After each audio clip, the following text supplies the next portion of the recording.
नमस्कार दोस्तों, आइए सांख्यिकी का ये प्रश्न सॉल्व कर लेते हैं। ये लिखा है कि प्रथम 10 अभाज्य पूर्णांकों की माध्यिका ज्ञात कीजिए। ठीक है, इसमें क्या है, प्रथम 10 अभाज्य पूर्णांक लिखने हैं हमको पहले और इसके बाद उसकी माध्यिका ज्ञात करनी है। तो प्रथम 10 अभाज्य पूर्णांक कौन कौन से हैं? ये होंगे 2, 3, 5, 7, 11, 13, 17, 19, 23 और फिर इसके बाद 29। देखिए प्रथम 10 अभाज्य पूर्णांक हो गए 10, 1, 2, 3, 4, 5, 6, 7, 8, 9, 10 हो गए। अच्छा, हम आपको यही बता देना चाहेंगे कि अभाज्य पूर्णांक उनको कहते हैं जो स्वयं और एक के अतिरिक्त किसी अन्य संख्या से न कटे, उनको अभाज्य पूर्णांक कहा जाता है। तो इनमें से कोई भी संख्या एक और स्वयं के अतिरिक्त किसी अन्य संख्या से नहीं कटेगी। ठीक है, अब इनकी क्या ज्ञात करनी है हमको जी? माध्यिका। तो देखिए यहाँ पे माध्यिका ऐसे लिखेंगे, तो यहाँ देखिए काउंट करें हैं तो आप लिखा है n बराबर कितना आया है? 10। n बराबर 10 है तो लिखेंगे इसलिए माध्यिका बराबर, इसलिए माध्यिका माध्यिका माध्यिका बराबर, अगर सम संख्या है तो लिखते हैं n/2वां पद प्लस n/2 प्लस 1वां पद और बटे लिखेंगे 2। और ये हो गया क्या, n की वैल्यू आपके पास 10 है तो ये लिख देंगे आप क्या है 10/2 वां पद प्लस 10/2 प्लस 1वां पद और सबके बटे हमने लिख दिया 2। ठीक है, ये ऐसे लिख दीजिए और ये हो जाएगा आपका क्या, दिस इक्वल टू, यहाँ पे दिस इक्वल टू 10/2 का मतलब क्या होता है जी? 5वां पद। यह है आपका 5वां पद। तो हो गया 5वां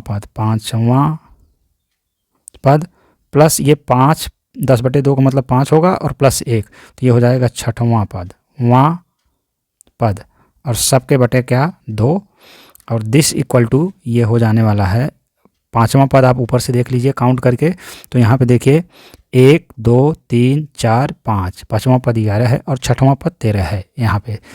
तो ठीक है, हम लिख देंगे कि 11 धन 13/2।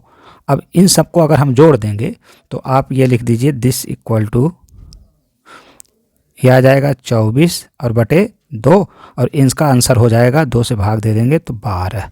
तो लिखेंगे अर्थात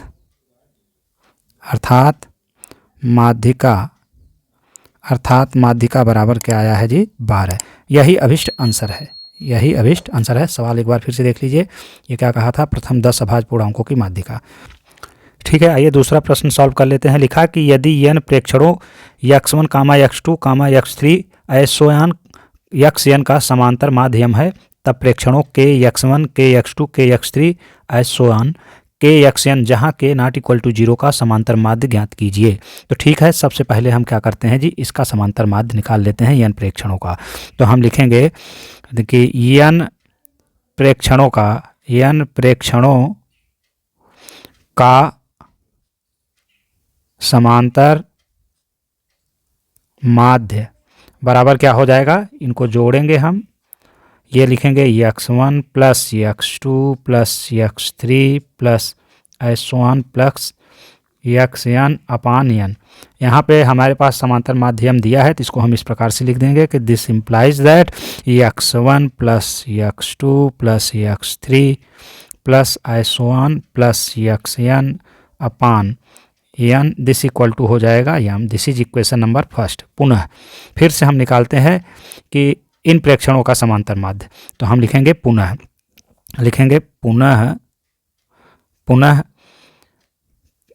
समांतर